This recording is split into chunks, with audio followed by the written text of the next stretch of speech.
Welcome to Freshly Flanimated.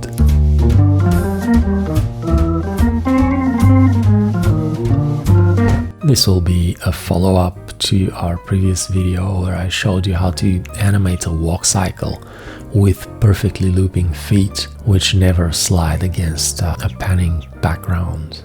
In this presentation I will demonstrate how to add legs to the existing feet and match the positions of these existing feet using Smart Magnet Rig IK's Move Solve feature. And without being too ambitious, I will try to add a little bit of polish to the walk cycle just to bring it to passable level. The only thing that has changed since the last time is that I've changed the playback speed to 25 frames per second, and the reason for that is because my screen recorder captures the screen at 25 frames per second. I'm hopeful that the Swift previews will look a little better when captured in sync with the screen recorder at 25 frames per second. So on the stage we have two identical walks to start with. We'll use this left one as a point of reference and we'll work on the one on the right. If you remember, the last time we only animated one of the feet and then duplicated and offset it. Because of this, we will, if we try to use Kineflex, we'll face ID conflicts, so we'll have to tackle that first.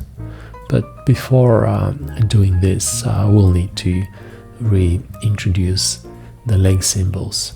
So to start with, I'll just separate the arms and the hands in folders just to navigate my timeline a little more easily, and also just to get rid of them for a while to avoid distractions. Another folder layer here. Guide these, lock and hide. I just don't want to see them for a while. Okay, now let's go to the original rig file, hide the arms again just to not distract us, and grab the legs. So this is the closer leg. We only need these two elements. I'll copy these two frames and go here. We'll have to rearrange later, but for now I'll just paste these. Okay, so now this is the closer leg that should match this foot, and then let me just add another blank frame here and grab these two, copy frames and paste frames. And this will be the other leg that should match this foot. I can snap these to the torso, they will snap fine. And if I try to use Kineflex, we'll get what I told you about that conflict. Just to not ruin my poses, I will create an extra keyframe here. Remove any tweening. Okay, just to demonstrate the problem with the ID conflict. Now if I click Kineflex, it just tells me that there are duplicate elements and it gives me information which the duplicate elements are. So to sort this out, I'll need to grab a healthy version of this foot in terms of metadata, and I will do so by just grabbing this instance from this file. I'll just copy the instance and paste it on the layer of this foot. Add a blank frame and paste the instance. Won't replace the symbol, it doesn't really matter. All I'm interested in is the metadata that this instance carries, and I will use rollover rig info to the left to fix all of these keyframes. Okay, metadata was successfully rolled over, and now when I get rid of it and grab Kineflex again, we won't have any ID conflicts anymore. So this foot will snap here and this foot will snap here. This means that the rig is intact and we can start reconstructing the legs. I'll get rid of this keyframe. We don't need it anymore. How to approach this? I'll give these keyframes just to match the main 4 keyframes.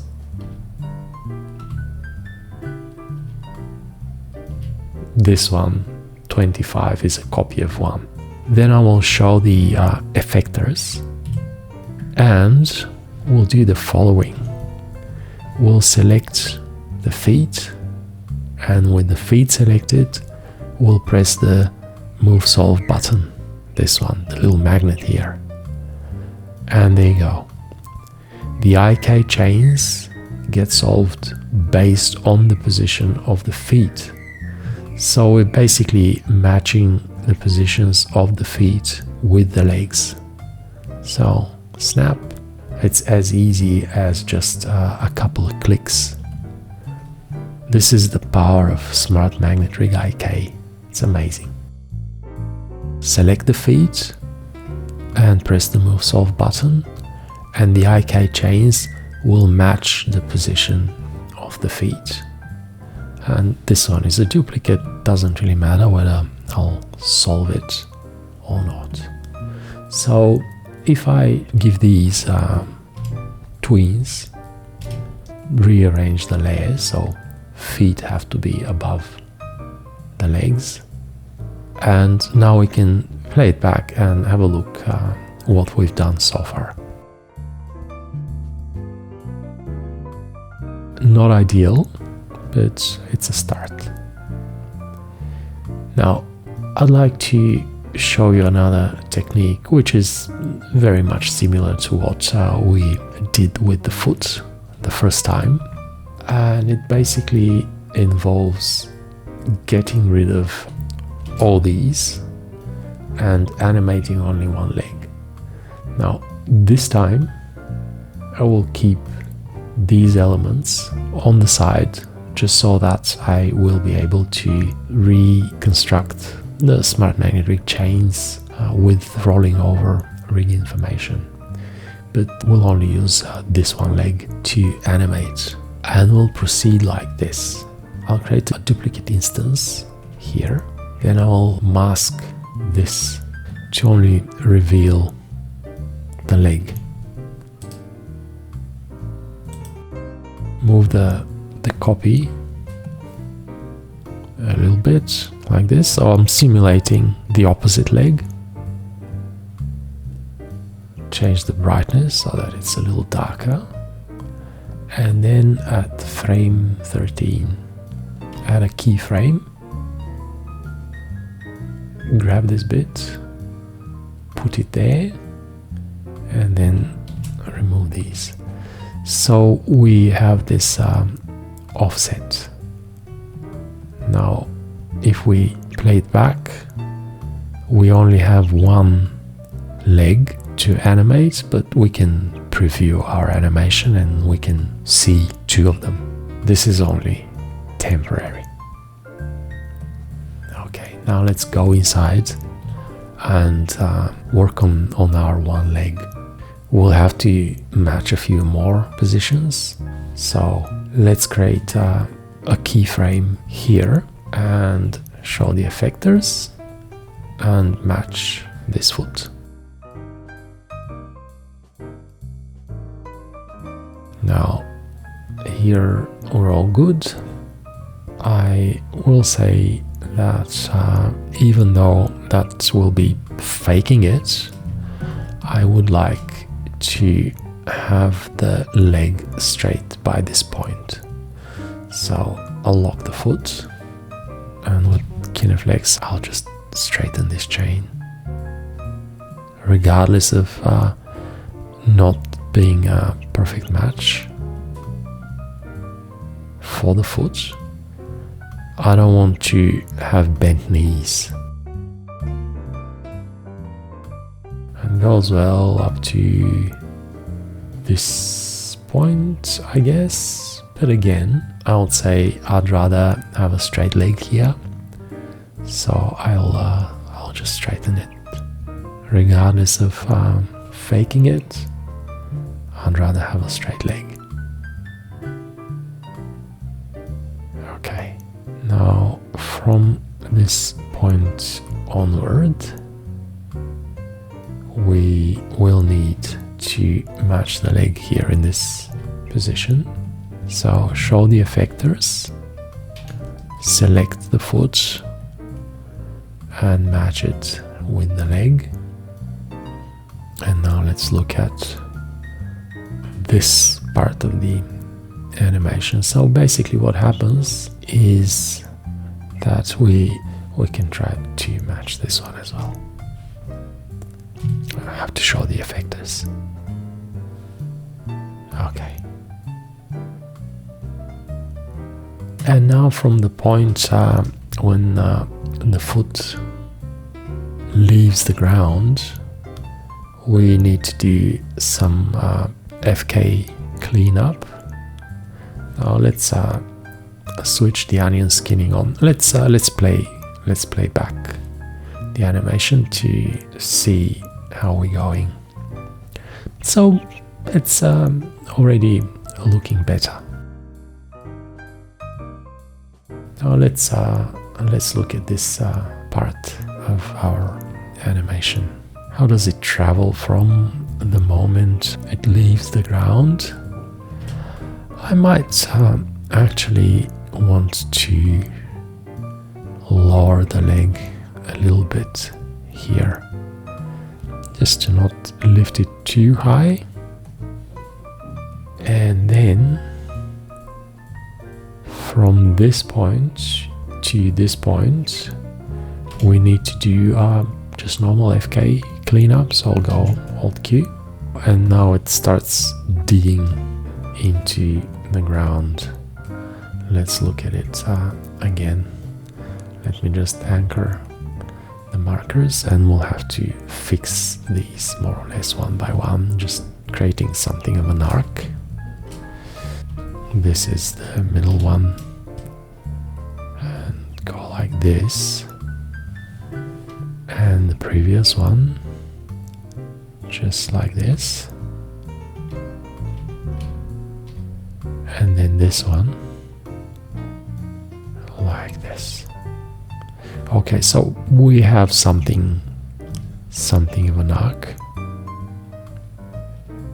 going from here to here, and then it swings in the opposite direction. Let's look at this part when it swings. Now I'd like to give this swing a little ease out, so I'll give it an easing out of 30, and then it just attacks the ground. So again, I'll have to clean these up, and then it maybe we can give it a negative easing here, so -20, just a little bit. And we don't need any cleanup in this section.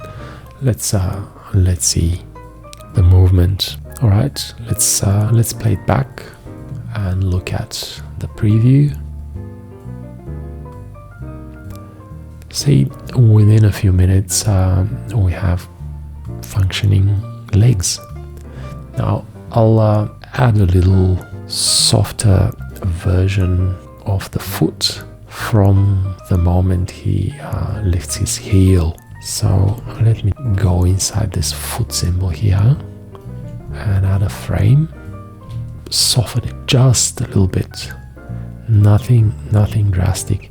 Just a little bend. I mean, he's a robot, so these are supposed to be metal shoes, I guess.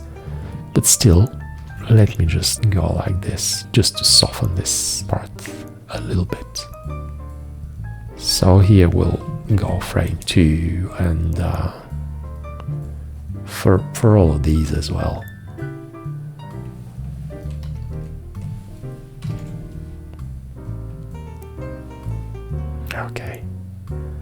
That's fine. And here, just for this one, just for one frame, we'll soften it as well. Let's see it again. Alright, you can see how it makes it a little bit more organic and a little bit more pleasant to look at. So basically this is it. I won't do anything more with the legs. So I'll save the file, and now I'll just duplicate the leg and offset it. So this one will go here on duplicate, and then this section will go here, and I'll have to get rid of these, which we don't need. And finally, because now we have created the ID conflict, just the same thing that happened before, because it's a duplicate, I'll have to grab these and roll over the rig information to the left. Now we won't have any more ID conflicts. I'll get rid of these frames, lock everything with the exception of this leg, edit multiple, select all of these, move it a little to the left and a little up, and darken it a little bit. Okay, so now we have two legs and we don't need this anymore, so I'll get rid of it. I won't use it for the arms because it will just slow us down. Now we need to relayer just to put them where they should be. This one should go, I suppose, just here, and this one should go here. Let's save and look at the animation.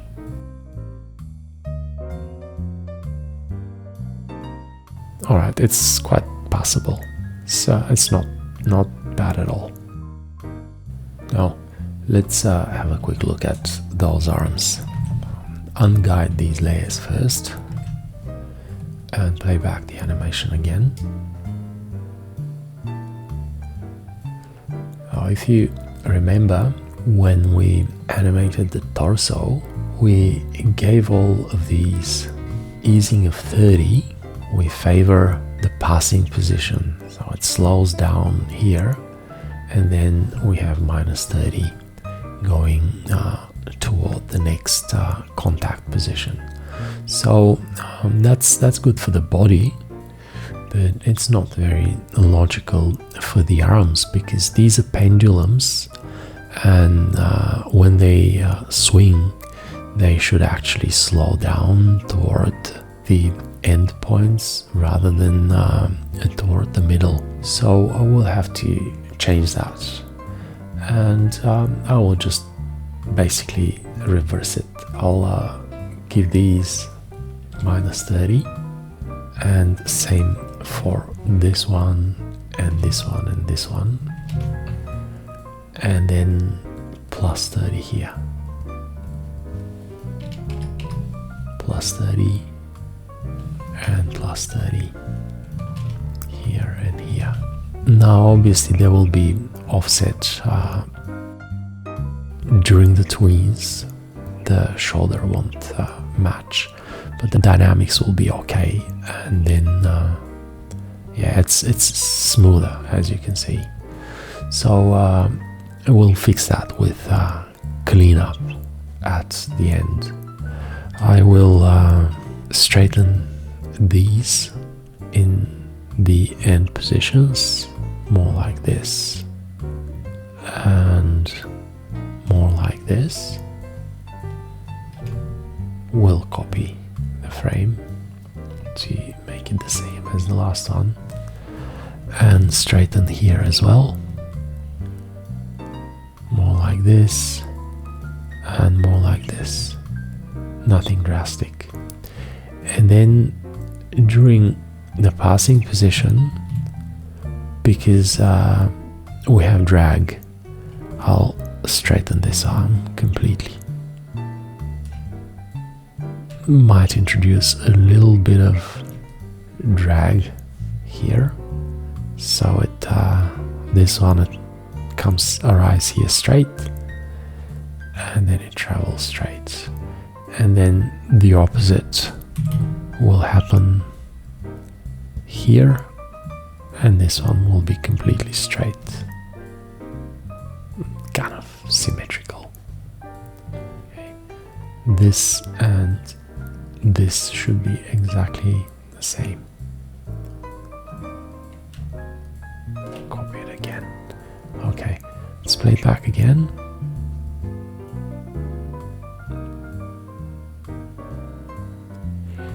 The only thing that I'll do is on the way backward for this one, I will add another key here, just to add a little extra drag, very, very minimal, that much.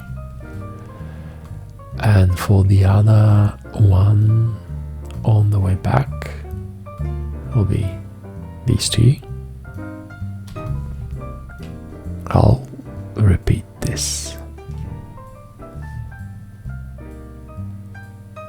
Just a very minimal drag. Let's see. And then I'll just clean them up.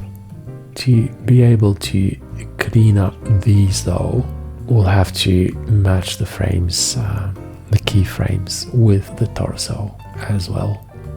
So keyframes here and keyframes here, otherwise we'll receive an error message. So clean up, clean up, clean up and clean up. I'll have to add keyframes here, here, and for the torso, and then we can clean up this part as well. And because cleaning up snaps to the shoulder won't wobble anymore either. So it's all cleaned up now. Let's play it back and see what we've done. Alright, yeah, definitely an improvement in the arms. The swing is smoother, the legs are passable, the feet are okay with a little softening. I might want to reduce the bobbing of the head a little bit. That will be the last thing to do. So I'll just straighten the head in this pose here.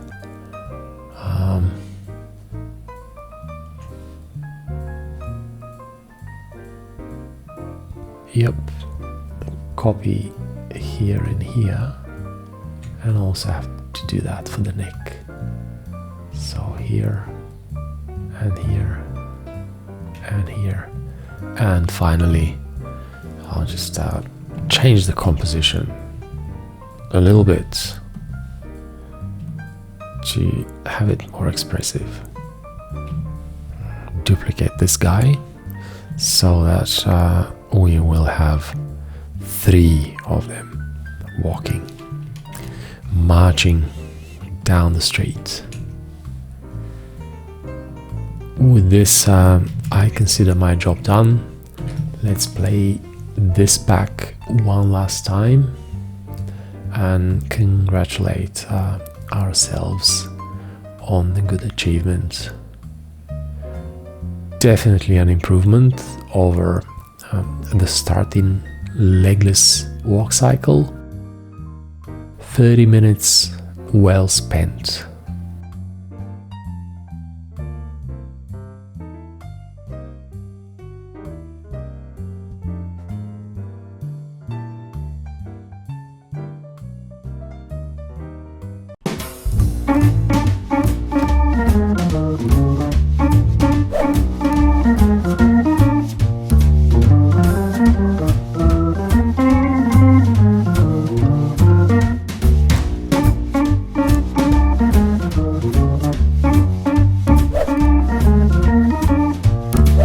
freshly flanimated.